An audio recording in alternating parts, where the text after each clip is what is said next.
Welcome to SportsBuds Hockey Podcast, where two friends come together to discuss all things hockey and where everyone's opinion is appreciated. Please welcome your hosts, Merrick Zemp and Collin Simpson.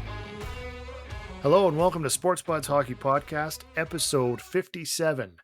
My name is Merrick Zemp, and with me, as always, my buddy Collin Simpson. How you doing tonight, Simps? Another year, another season. Looking forward to it. Can't wait to get into it. Absolutely. So, as you mentioned, we're going to be covering the season previews. With first ones up, we might as well start with the better of the two teams. Of course, I'm talking about the Edmonton Oilers. So we'll start with them, run through some information, and then maybe a little bit later we'll get to the Flames, but probably another episode. What do you think, Sims? Yep, might as well start out with the team obviously expected to be another cup contender again if all goes the way they hoped. So let's get into that, see how they did last season. Well, as you would expect, Edmonton Oilers, City of Champions, did well. Unfortunately, it was not a Stanley Cup champion, simply another Western Conference champion. Tough opponent. They ended up running into Florida for the second year in a row. And unlike all of the prognosticators that showed us that Gretzky lost once, then he won. Crosby lost once, then he won. McDavid's going to do the same thing. Unfortunately, he did not, and he now 0-2 in the finals against Florida. Tough series. Obviously, a completely different result than last time. They lost in 6 rather than 7, and it was more of a back-and-forth battle as opposed to the being down by 3, then winning 3 in a row to losing Game 7 of last year. Yeah, it was an exciting playoffs. Obviously, we both loved watching it. Obviously, hoping for a better result. But you couldn't ask for much better hockey. Kind of bled into the summer. A lot of excitement. A lot of people keeping an eye on the Florida craziness of that team. And then, obviously McDavid watch at that point to see kind of how the Oilers are going to pivot going into the season. Because when you're, back-to-back cup contenders in the finals, all eyes are on you more than they are on pretty much Florida, which they were. Obviously there was a lot of who's re-signing, can they keep the team together? There was a lot of that, but that falls on both sides. It falls on the cup champions. Can they hold it together? But the perennial 2 year in a row finalists, we're looking at the Edmonton Oilers and going, what were they able to do in this offseason in order to make sure that they had a chance to get back to the glory? Well, that's it. What you end up happening is everybody wants a raise. You're doing well. Everybody's going to want a little bit more money or a little bit of a change or a little bigger role. And so then, you start, people start getting sorted out and that's what you have to do. So the big changes, obviously there was a lot of forwards moved out this year. You had Arvidsson and Skinner were two guys that just never really fit, never really clicked, had fairly low maintenance for when it came to their roles and what they did, but never really fit. Both of them found new homes. But the bigger ones you had were Perry, Kane, and Brown were all significant contributors, especially in the playoffs. And so all really big contributors that were going to be tough to replace. Yeah, obviously a couple of my least favorite players on the planet, Kane and Perry. Like Connor Brown, think he's a great player. I think he brings a lot. But as much as I don't like them, the fact is without those three and the way they performed last playoffs, they're not in the final. Plain and simple. So normally you get these guys that fall off. They're like, okay, they won an extra $2 million and they were an integral part of it. Look at a Blake Coleman when he left Tampa Bay. Did he have a huge part in that playoffs and the victories they had in the Stanley Cup? He was good. He was a part of the team, but I don't think he had a major part. I don't think you'd say, well, Blake Coleman wasn't there, they're not going to the Cup or winning the Cup. I can honestly say I don't think the Edmonton Oilers make it there. Connor Brown had an insane playoffs. Perry had a stupid playoffs I've never seen. Okay, Vander Kane hurt them a bit in the playoffs, in my opinion. He gave them a bit of grit here and there. I wouldn't say he was, but the other two. So even on their veteran leadership, so that's really also where we're looking at this. It's not just three guys out. These are three guys who've been around the block for a long time. Perry's been to how many finals before? This is a lot of loss in that sense, but they're also a bit slower, older. At some point these guys have to move on. You can't keep the band together, especially if it isn't working. I know you're getting to the final and people say, well, it is working. We're in the final. What about these other teams that did make the final? Doesn't matter.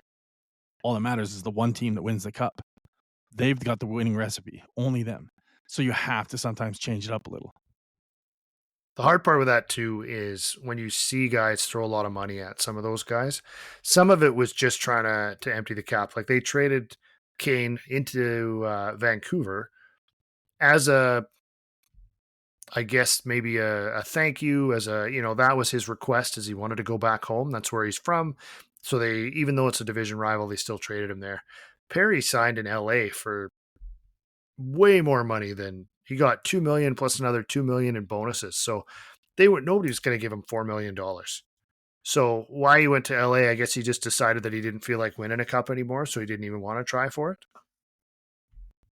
Well, when you're the second place as many times as he is, he's just understood that it's just not meant to be. So if it's not meant to be, let's go hang out in the Sunshine State while you relax and play hockey down there and still get paid millions for it. It's what happens every year after. Usually it's on a Stanley Cup team versus usually a team where Edmonton is, where they're on the cusp. They don't tend to lose players that easily in that sense. It's usually the guys like I talked about before with Coleman and a few of the other guys that walked off these teams like Marchand might have done if he didn't come back.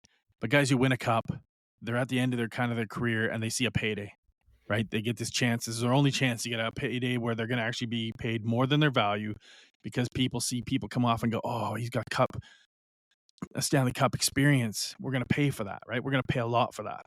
And they get overpaid and we'll never have that type of playoff again.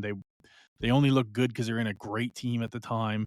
But they will help a younger team. Help some of the guys learn what it was like to go through that experience, a long Stanley Cup run.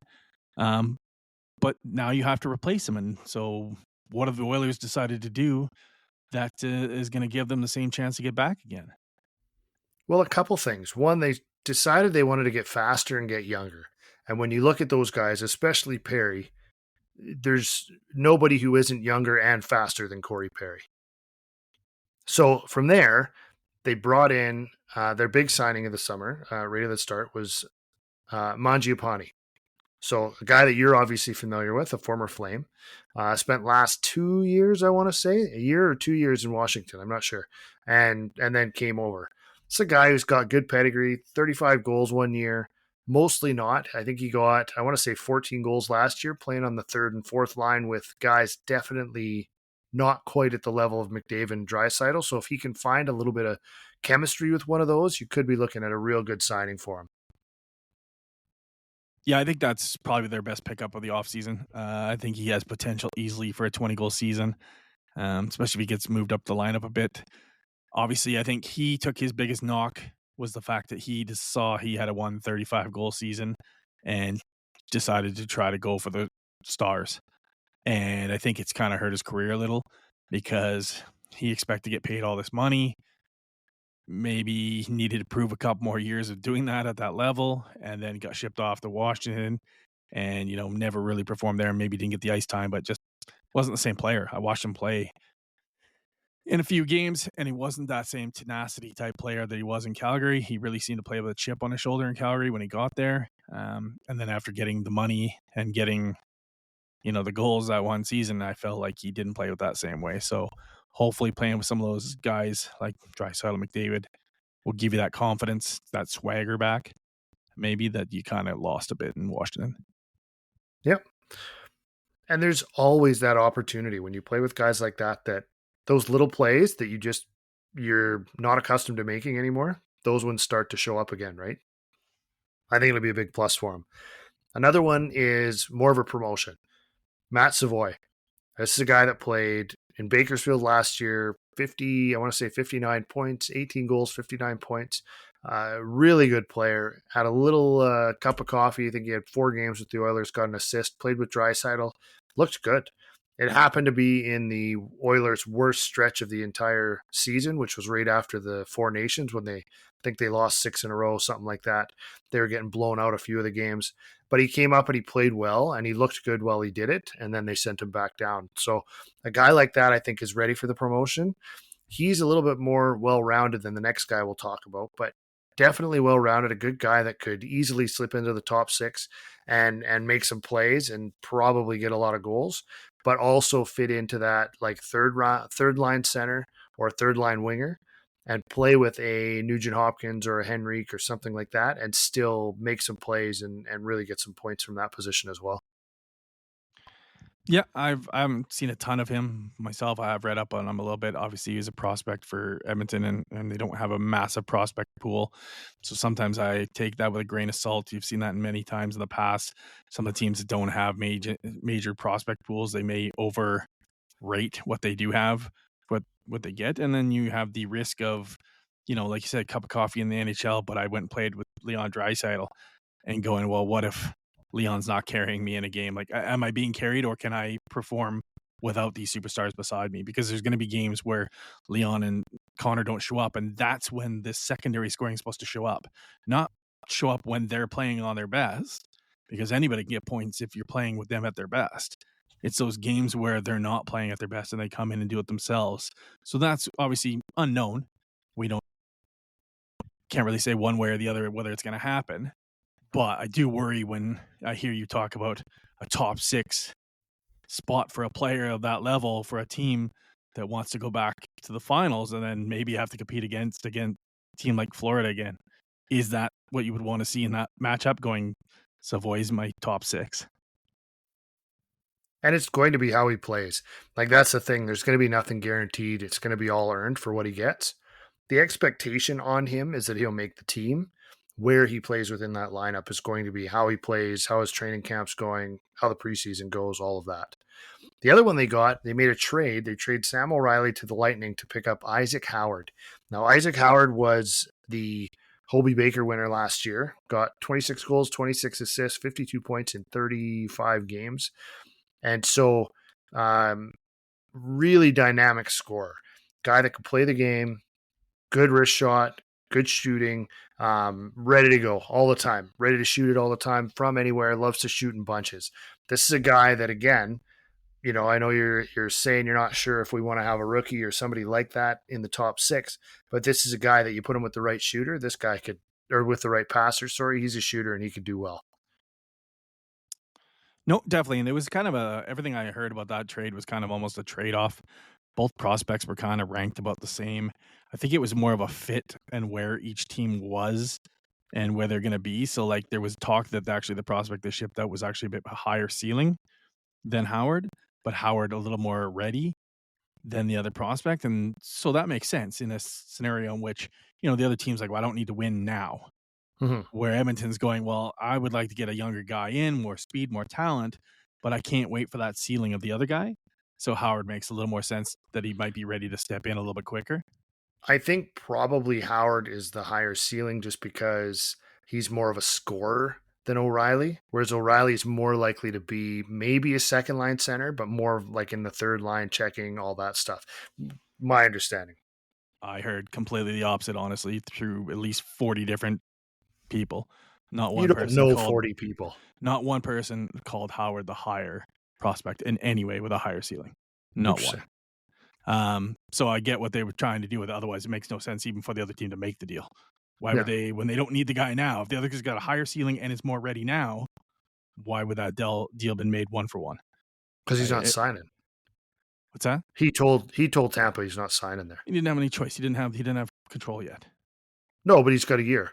As of next year, he's like, he could go back to school, but he's not. He told him he's not signing whatever, so that's why they started. I know you could try to Adam Fox him. I get that, but in no way was that talked about in the sense of one to the other. But either way, even looking at like the lineup. So okay, before we actually maybe we'll get to the lineup because we kind of talked about the couple new players that are kind of coming in. Obviously, as we spoke about, they're obviously getting younger, quicker. I think Connor is probably a push of that. Saying like, you know what, I feel like I have to slow my game down a little in order to have these people up and down the lineup. I want to put more pressure on them from different lines. Like, and I feel like he's thinking almost back to, I can't think of all the guys on your team, but there was a couple of guys in the past. I know they gave one to St. Louis. Quite a few little speedsters they had, whether McLeod and there was another guy that was really cool. Yeah, McLeod went to Buffalo, Holloway and Broberg. And, Holloway was quick. Like these are these fast guys, and I think McDavid really liked that style in which you're getting, sped at on each line over and over. So it's really hard to take any time off or take a break to get some rest. So when you come back out against them, so you can definitely see, I think that's the direction they're going. with a little more quicker, a little more youth. Obviously, we're going to lose a bit experience. So, okay, we kind of talked about the front a little bit here. We haven't really kind of talked about the back end. Well, Did the they big lose news anybody on off the back end. big news on the backside was signing Bouchard before he got to restricted free agency. So the hope was, I think, for most Oilers fans, if you're going to lock him in for 8, and then give him his 10 million, something like that, but just lock him in for 8 to do it. If that's what it's got to be, everybody will complain it's too much money, whatever. But you lock him in for 8 to that kind of figure, and it'll be fine. So, of course, they locked him in for 4 at 10.5, which my understanding is, from everything that I've seen and talked to, everything that I heard, their 8 was never on the table, right? He's the right age that he could do 4 and then still have a big contract in a few years and then go from there. So I'll be honest. I don't think either side wanted 8. And I can't, I understand teams like to get some security behind it, but let's be honest. Bouchard did not star in that playoffs. It wasn't his greatest playoffs. No. He almost cost them the first 2 series. Are you kidding me? The first couple games, but then he dialed it in a lot better. It wasn't just a couple games. He almost 2 series. He absolutely baffled so much stuff on the back end. No one's ever doubting his offensive talent. There's no doubt about it. We talked about it before. He could be a forward. But again, you still don't know what he's going to do on any given night. And I'm not saying you wouldn't sign him. I'm not saying some people, there's been a lot of people in Oilerland that would like to see him gone because he's a scapegoat for how it kind of goes. And some games he deserves to be a scapegoat, right? Whereas other times he doesn't. So I'm not saying I wouldn't sign him. I just don't know if I'm the Edmonton Oilers with not knowing what McDavid's doing. I get you got Draisaitl locked up. You're one of the oldest teams, barring Savoy and that coming in now. Do I really want to link myself to Evan Bouchard, who isn't that sought after, in my opinion, in the league that you could move him? So I think 4 is not bad for either side. Obviously, for Bouchard's side, cap going up. Right? Yeah. That's the only thing I would say from the Oilers side. Everybody wants to lock someone in long term right now, not because they want to keep him for 8 years and go, well, how do we get rid of him? They don't want to see the cap go up. Because it only hurts them at this point, right? If the guy plays better, you pay more each year after that. Yeah. And a lot more, substantial raises. But I think the 4 years is good because there's a good chance the Oilers are out of their win now mode in 4 years. And that gives the Oilers a chance to maybe move on from him. Do you really think in 4 years they're going to be done? The way it works, dude, yeah. Name some other team that stays on that much longer. Penguins, probably 4 years after the last cup, were dropping off. Tampa Bay, not exactly a force to be reckoned with anymore. It's very hard in today's NHL to still be at that level. I'm not saying they're out of the playoffs in 4 years. I'm saying they're on the cusp win this in 4 years. They're no longer top 2. Yeah, they're not top 2. They're maybe not even top 4. It's hard to even stay in that. Yeah. So it's not a knock. That's just the way the NHL works. It goes to show the parity of the league. It goes to show what salary caps do. It goes to show that all these little things that are happening. And so you sometimes want to be able to say, okay, let's say we'll get further into this topic, obviously. Let's say McDavid leaves and Draisaitl decides he is not going to stick around if he's not here. Then you're a team with a Darnell Nurse still locked in at God knows what, and Bouchard locked in at 10 and going, do we really want these guys here or not? Or do we want to move on? By the time Draisaitl's leaving, those guys are already gone anyway. Correct, you wouldn't be like Bouchard if Bouchard went for 8, because Draisaitl just started his deal, right? Yeah. So he's only got 7 more years. Correct. So that's what I'm saying. But they'd all be leaving about the same time. I just don't know if those are good deals at that time. If you're not contenders, you're looking at going, how do I shave these guys? Now, don't get me wrong. Again, the cap is going to make a lot of players easy to move in 5 to 6 years. Oh, yeah. Don't get me, it's not going to keep going up. It can't. It is. It could go higher. It's set to go up for the next 4 or 5 years minimum. But it can't go. They can't have a $180 million cap. They're literally looking at. They've already talked about what the cap will be each year. They've already put it the projections out. I've only seen 3 years. It's that's 8 why. to 10 million over almost the next 4 to 5 years. They can't. Nobody's going to spend that. They're making it though. Well, not nobody.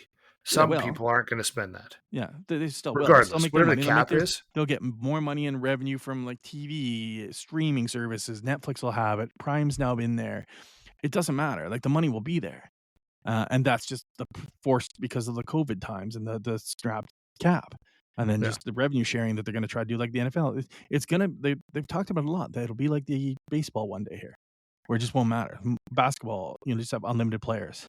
Okay, you get a star player, gets whatever he wants, $80 million a year, whatever. All right, we're totally losing focus. Yeah. But more Oilers talk. But my point is, I knew you were going to do this, Simps. Every time we talk about the Oilers, you start talking about the salary cap or something else. Football. You just talked about football. Sometimes you just got to talk about something interesting. But you know what I mean? So that in that sense, Bouchard maybe longer term would have worked. But I don't think the Oilers were like, oh, we got hosed on the 8-year thing. Otherwise, I don't think they would have went for it. I think it works for both sides. I think it keeps them all in that window. And I think it was for a decent amount. I don't think it was that bad. People have knocked it a little, but I don't think it's that bad. And again, not just even with the cap going up, you don't find many offensive defensemen like him, despite his gaffes at the back. And I know you keep saying that. Like my understanding, like what I saw is the first few games were brutal, and then after that, defensively, he got much better as well. He got better, but that's like saying you were the worst player in the world and then got better than being the worst person in the world. Yeah. You're looking at it from an Oilers standpoint. From most people who are watching hockey, watch Bouchard, go back and look through every internet page after every one of those games, and you'll tell you he gets torched by everybody but an Oilers fan. Torched. Everybody, he got better. No, it was decidedly announcers, everybody talking about how he proved himself in the playoffs and what it was a different role. But for him, he's the type of player that almost not good enough. They almost wish they should have been out against LA. One shot by Quentin Byfield, it's off on the boards and it's done. There's no more Oilers, and that was caused by him. That's only game 3. They could have still won 4 straight. It was done. But my point is, those type of things are risky for a $10.5 million player. Yeah. That's all I'm saying. But again, the hope was always it's right for them to do it. They signed him, which was smart. They need him. He makes a world of difference on power plays and everything else. He makes players better. They just now, so I guess we're talking about the back end. I think they also lost Klingberg. Yeah. Which again, another one of those players we talked about in the forwards. As much as going into the season, if you would have said lost Klingberg, I'd be like, so? Everybody loses Klingberg. But he was brilliant in the playoffs for them. He gave them, and that Wallman guy who out of nowhere, he gave them that breakout pass that they'd been missing for a while. And that was creating a lot of breaking down these other teams that were trying to trap. And you could do that against the Oilers. You get it in deep and put pressure on that D-line and go, how are you going to get it to McDavid if we're all over you? But he was breaking that out. So I think that was a big loss for them. Who's kind of replacing him? Well, when you look at the lineup right now, you'll have Bouchard, you'll have Ekholm, right? Signed. You've got Nurse, obviously, still for another decade or two. Yeah. You've got Wallman. So Wallman went from Detroit to San Jose, had 45 points in San Jose, came up and played amazing. Was a huge pickup. Really good player. So he's still there. Yeah, true. Then you've got Kulak, and then you've got a slew of different guys trying to get that last role. Your Stetchers, you've got Emberson, you've got, a bunch of those kind of guys. Typical. They didn't really bring in anybody. Alex Regula is one guy that everybody wants to talk about just a little bit because they picked him up off waivers, I think, from Boston, but never played a game. Injured all year. Nobody really knows what they're getting. Maybe that's a guy that challenges. They've got a Swedish guy that's been playing really well in training camp and stuff. Likinen, I think. But again, you're probably settled into those top 6 is going to be the same. You're going to have Stetcher, Kulak, Nurse, Wallman, and then Bouchard and Ekholm. That's going to be your 6 most likely. No real changes. But yeah, I think having it sort of settled as soon as the free agency and everything started, they kind of already knew where they were at. Now it's just up to somebody to surprise them and get in there. So looking over their lineup and seeing that they are definitely a little less experienced. Again, I think they're worse on the back end because I'm looking at those guys you talked about. Stetcher obviously was there before, but I'm looking at Ty Emberson and some of these other players. Do I think they're as good as Klingberg? No. Do I think Klingberg's great? No. But do I think he played amazing in the playoffs? Yes. So maybe he played out of his mind. So I feel like they're a little worse there. Do you think they did enough in the offseason since they were very, other than Mangiapane, I know they made some moves for the one younger prospect play, but we don't know how that's going to turn out yet. That's still a coin flip. But do you think they did enough to shore themselves up to be in the same contention they were last year? The one thing we didn't talk about was Trent Frederick. So that was a guy they brought in from Boston. He played, I want to say, 7 minutes in the regular season before playing with an ankle sprain the rest of the playoffs and trying to get in there. That's a guy that scored 18 goals 2 years ago with Boston.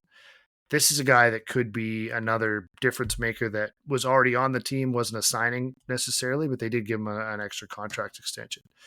I think when you put Mangiapane in there, Savoy in there, you put Frederick in there on your team, and even though he was for the end of the season, I think they've done enough. I think they've gotten faster. I think they still have some grit and some hands to throw if you need to, and I think they've added a bit more skill, some more speed, all of that, and I think they're going to be a better squad. I think the defense is pretty much the same. Klingberg wasn't Klingberg until second round maybe, or I don't even know if he played until the second round. But yeah, he did have that pass. He did have that motion, that skating going once he finally got it. But, I think he was still he got pushed around a little bit. And I think he sat one of the games in the finals too, just because he wasn't doing what they needed. So a little bit up and down for him as well. I think their D is the same. And obviously their goaltenders are the same as well. I mean, that's the biggest question. Everybody wanted something from the defense or from the goalie. Sorry. They wanted that to improve, but there wasn't really anything out there.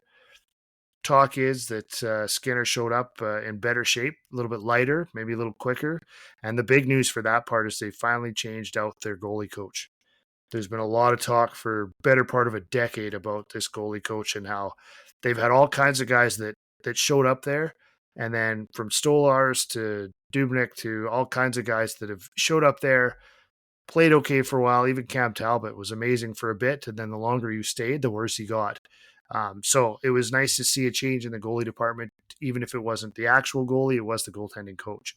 So we'll see what that does as well. I think in the end, they're going to be a better squad.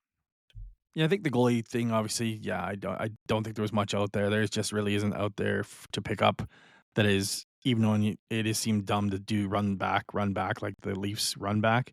But at the same token, you don't just make a change to make a change, not in that spot. You make a change to make a change on the third line. I don't think you do it in goaltending. You don't go worse just to be different. So I think that's too big a risk.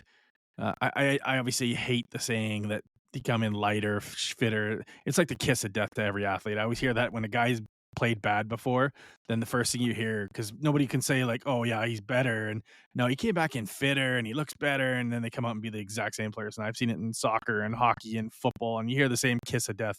And usually that player just has a horrible season after people say that, because it's just a cover up excuse just to say anything, to be like, yeah, I swear to God, he's better this time. I don't know how to say he's better, but if I say he's fitter, like, well, to be honest though, he's going to be so good. I'm pretty sure last year he came in and was like 10 pounds heavier than the year before. So they were like, well, maybe he's trying to get stronger, and they did all the same lines last year. I don't think being fat makes you make bad plays with a puck. So it's one of my problems. Unless he's got a bunch of fat in his brain that's causing those plays that he makes. That's more what I'm concerned about than how fit he comes in. Because obviously for him, it's lateral movement and decision making at times. So yeah, the decision making. He moves a couple pounds lighter, ain't going to help him. 17 feet to the side laterally, and he's nowhere near the net. So he can move quick enough. He just moves way into the wrong spot. Yeah.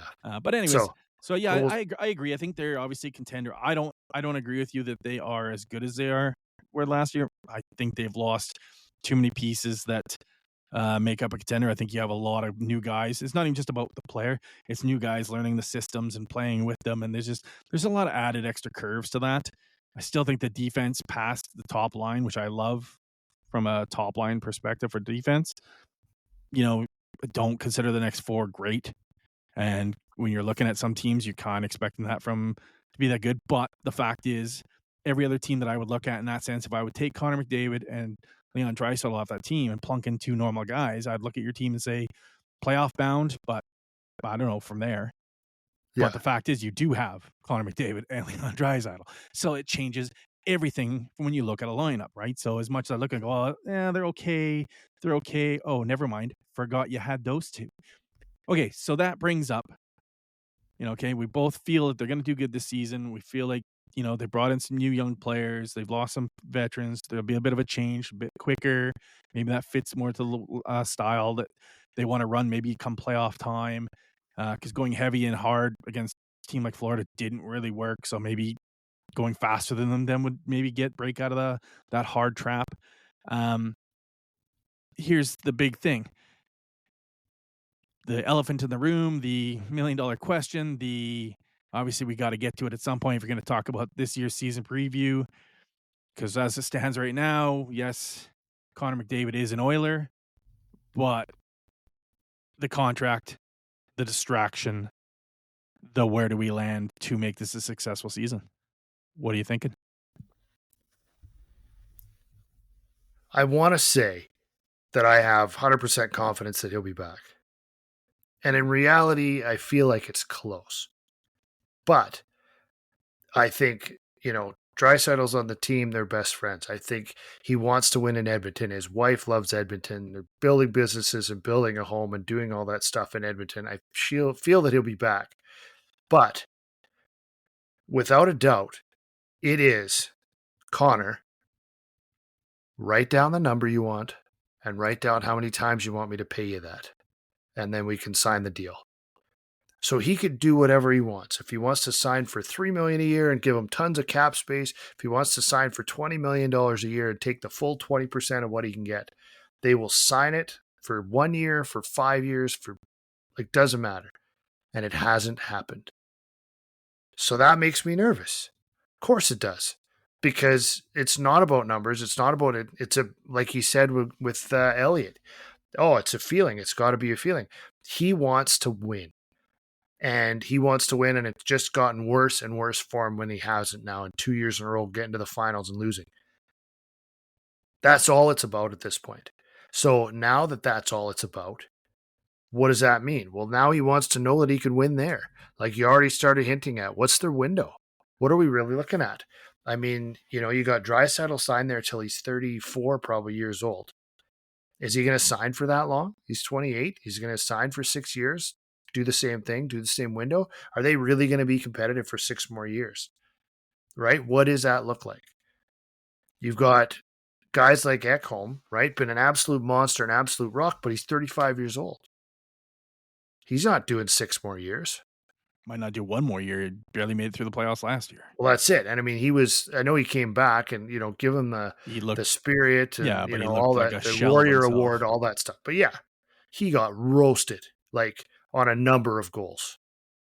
And so things like that. So obviously there was an issue there. If he comes back and he's fully healthy and he plays like he has for the last decade, then, sign him, keep him around for a couple more. But realistically, he's only got a few more years left. And then you go from there. So what do you sign him for? What really are some of these windows, right? As the thing goes up, as much as Nurse looks bad right now, it still looks a little bad. It's already starting to look okay, right? You give it another year, maybe 2, and his 9.5 will still be a high guy, but he'll be 28th in the league. There's or more 32nd value in the league. It's a contract that gains value every year because of the cap. Yeah. So he just wants to know that they're going to be able to win. So can he not see the future or have that discussion that says, okay, look, I look at it right now and I see that we're going to be competitive for at least 2 more years, maybe 3 more years. I'll sign for 3. I want to be competitive, so give me the same money as Draisaitl or give me 16 because I mean, there's a little bit of responsibility of the guy who's, leading the league. He is the best player in the league. So there's a little bit of responsibility that he tries to up salaries a little, right? That he doesn't just take, like Sid's done forever, right? Sid's made $8.7 million now for 17 years or something. So there's a little bit of that responsibility to try to bring the salaries up for the whole group and do that. So I can understand there might be a bit, but again, tell us what you want and we'll give it to you. So what does he have to see? How can they not show him whatever they need? How can they not demonstrate that they're going to do what he wants? Well, here's the thing. Yeah, there's no doubt about it. I agree with you. I think he's going to sign. I think it'll be a short term. I think, just like you said, it's whatever he wants. So it's not the Oilers holding this up. It's Connor. He's making the decision. We don't know what it is. It's got to worry people to say, well, if it's truly like wife loves it here, he wants to win in Edmonton, it's all that matters. Well, that's obviously not the case. Otherwise, it'd be done. This is a done deal already. But what I think he wants to do is I'm looking at this lineup and going, is Andrew Mangiapane still good anymore? Is Savoy? He's just a prospect. He's not an NHL hockey player yet. He's a prospect. Howard, a prospect. I look at the bottom four of my defense. I got Stuart Skinner in net. If I don't think there's a lot of, I wonder how this is going to turn out, why do I want to commit millions of dollars and tons of my life to those unknowns? So, yeah, if you had a team that was like, we had all the same great players, run it back, we're just one piece away, then I could see, and he's like, and we're all 26 years old, I'll give you 6 years, 7 years of my life, because we're just going to run at this each year until we get 1 or 2, maybe 3. Yeah. But you don't have that. This is a team that, as much as you're confident, I think they'll be good, but I think they'll be good because of those 2 players. I don't have the same confidence in Trent Frederick. I don't have that, and I don't think he does either. I think he thinks they're good players, but he knows, looking at that lineup, there's no guarantee. And if they're not, maybe it's 2 to 3 years before Savoy becomes good. Does Connor want to give up 2 or 3 more years of his best times of his career? And here's the biggest thing with this whole part. When we normally talk about big free agents and do they stay, don't they stay, is he got a better chance to win somewhere else? They're already a good team. This guy is such a generational talent that it doesn't matter that the Oilers are good.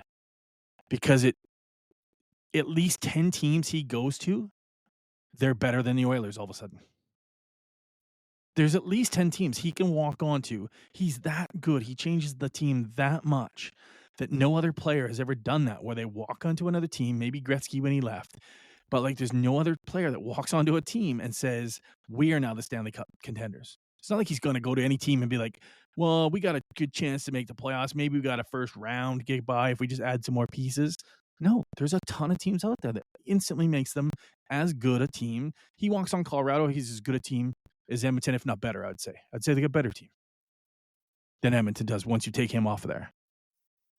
There's just so many teams he could just decide to say, if I really want a cup, what if I take a 1 year, 2 years somewhere else, take a couple stabs at it, and get paid 20% of the cap on the next best team? Because I'm Connor McDavid. I'll go wherever I want and get paid what I want and get to play wherever I want. Yeah, the problem with that, though, is they want to do it in Edmonton. Everyone wants to do it. Ray Bourque would have loved to win a cup in Boston. Yeah. Jerome McGinley would have loved to have stayed in Calgary. There's something to be said with, you only stay with the team as long as you think you can. If you're chasing a cup like those guys were, you go. You go. And so I think that's where he's going to keep it short term, leave his options open. He'll definitely, in my opinion, sign, barring, a catastrophe season, which I don't think they'll have unless Leon's injured or something for the whole season. Who knows? It'd have to be silly. Yeah. But I worry about the distraction of him not signing prior to the season and just holding off, and then the entire team trying to focus on hockey gets a million questions about, do you think Connor's going to sign? Do you think Connor's going to sign? That's a lot to put on players. Everywhere they go. And not just Connor. Every single player on the team will be asked that. Yeah. And he's already said, if that distracts you, then, maybe you shouldn't be in this sport or whatever. But why leave it there? Yeah, that's dumb, though. That's a stupid thing to say. I get you want to say that because you want to protect yourself, but you're all human. Yeah. You could talk all you want about NHL players and this, you're a paid athlete, blah, blah, they're all human. If you're going for a cup, are you not thinking the same thing? The only difference that I would say, the hard part with what you're talking about, like you say, we'll put them on Colorado, they're a better team. But you got to subtract $17 million worth of cap money. Maybe if you want to win a cup. Maybe he takes league minimum, but I can't see that. You just mentioned Sid Crosby, 8.7. But even that, you got to take 8.7 off there, which isn't the same as it used to be. You could shave 8.7 for a year till that cap comes up. My point is, if you want to win a cup, you find a way. Yeah. You know what I mean? My point is, that's the type thing. Of player. If you just took a normal good player from a team, the top player on a given team, and plunked them on a team, you're not making them an instant top 4 contender. There's at least 10 teams you could put him on. So there's not like people say, well, why would you leave Edmonton? They're cup contenders. They came too close twice in a row. Because no matter who he goes to, we'll be in the top 4. So he's not, what is he dropping back one place then? You know what I mean? It's not a huge deal. Yeah. There's more to it about his friends and wanting to win there and, spent all that time there. And that's more of a factor. I don't buy the whole, like, oh, they're so close. He's close anywhere. But no, like I said, the only hard part is just trying to fit him. If he's willing to take nothing, then that's the difference. Because you can't trade for him because you're giving up roster players and whatever else to try to acquire him. So then if it's free agent and it's just, you can just sign wherever he wants. Dump 2 players off your salary to get him in. The same reason Edmonton could fit him, then some other team could fit him. Yeah, but what I'm saying is they're already counting 12.5 for him, and they built a roster around him. No, right? I know, but look at any one of those teams. There's at least 2 guys in like third and fourth line minutes making enough money to dump off, and you can grab a plug to play fourth line to bring in Connor McDavid's money. You'd find a way. If you had the option, you'd find a way. I'm saying you'll find a way without even dropping any major players. No, not if he's signing for half decent money. You don't have a third and a fourth liner making $16 million total. Yeah, but he's not going to sign. Third and fourth liner's making $5 million. If he's willing to go to another hockey team other than Edmonton, he's going there because he wants to be there and win. So he's gonna make it so it works. Well, yeah, but I'm just saying you're not getting rid of 2 plugs to replace Connor McDavid. No, but that's what I'm saying. You're losing a good winger. 2 seasons, maybe tops, right? Yeah. The next seasons he's gonna fit under no problem. Yeah. So my point is, it's not really a factor that Edmonton is good, and that's why he would stay. He either wants to win there, and now they are good. Don't get me wrong. So it is somewhat of a factor. I'm just saying he's no other players at that level have ever moved to another team where he could make them contenders. So I think that's why he's taking so long. Yeah. He knows that he could go elsewhere. That's the weird part, is that last year it seemed like there would be way more hesitation from Draisaitl, right? It'd be much more nervous. When it came to Draisaitl, it was like, well, McDavid hasn't signed. What if he doesn't want to stay? So then what if he wants his own team? What if he wants to go to Utah and lead Utah to the promised land? He wants to be Draisaitl, the king of Utah or whatever, right? And he wants to do that instead. Then he signed.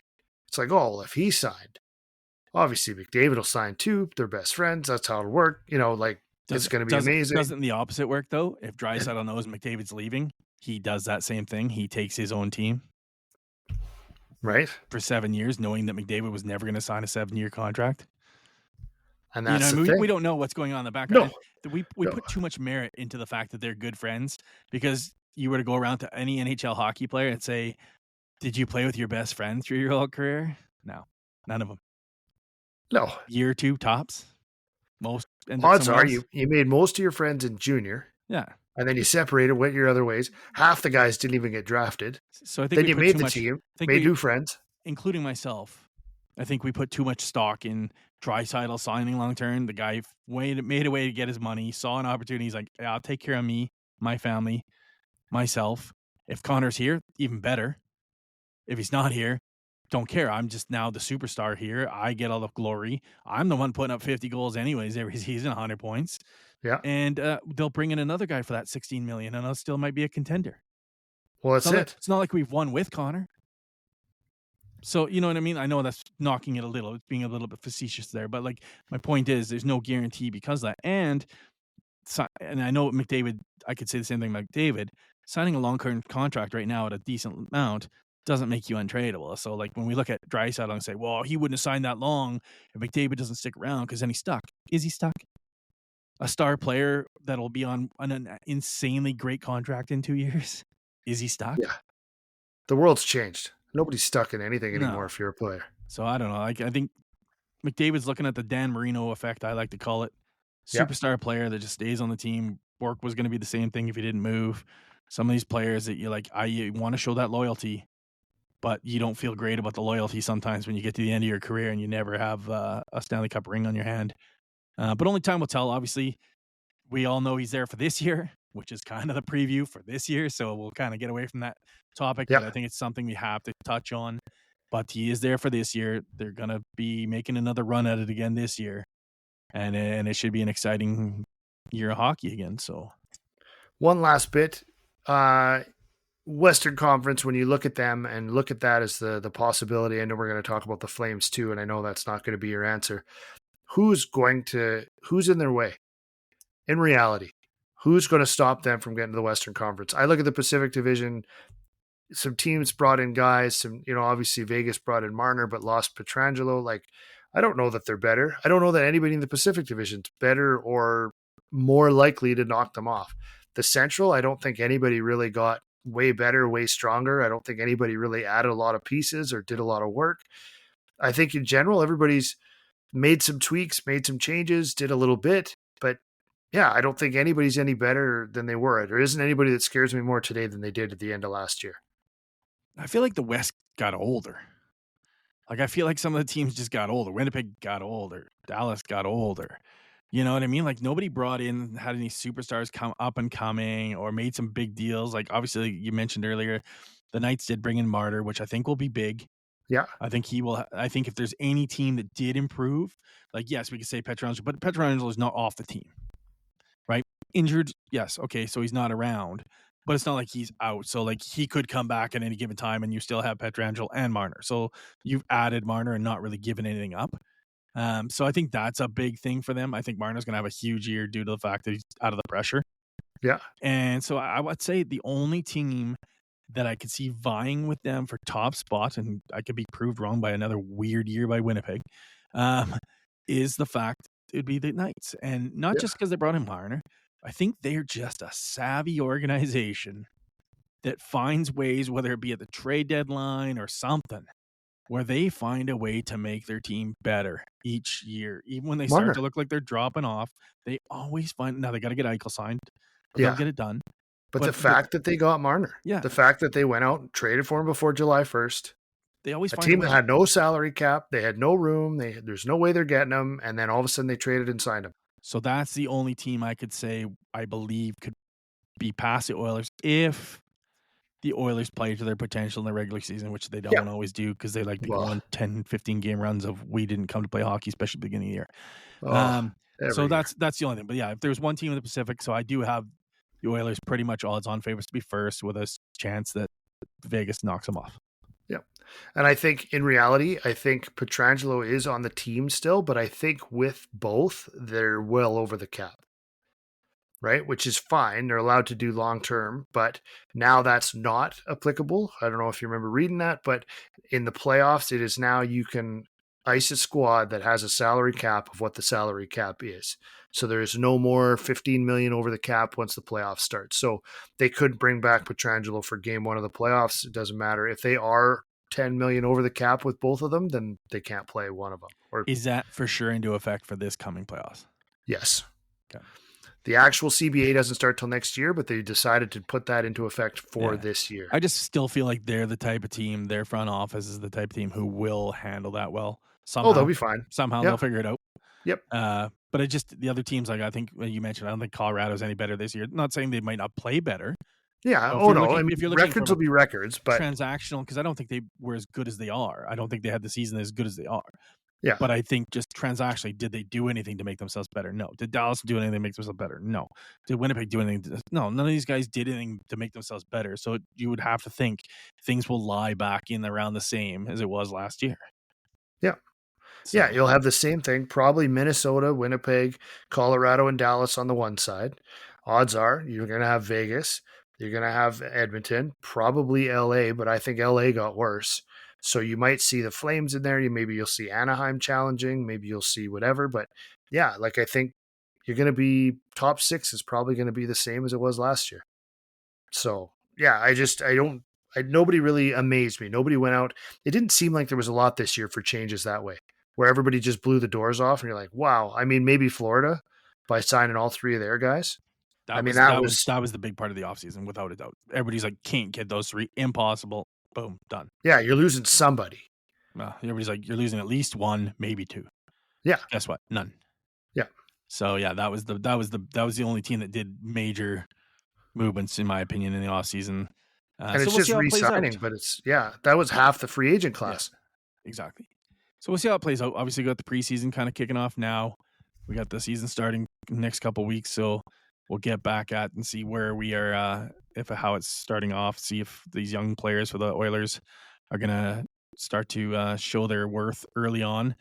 and we'll get a better understanding of whether we think, are they truly back where they were, or, maybe we'll have a little more to report on the McDavid saga and et cetera, and see how the season kicks off and see if the Oilers can find a way to actually have a good start for Well, some time ever. yeah.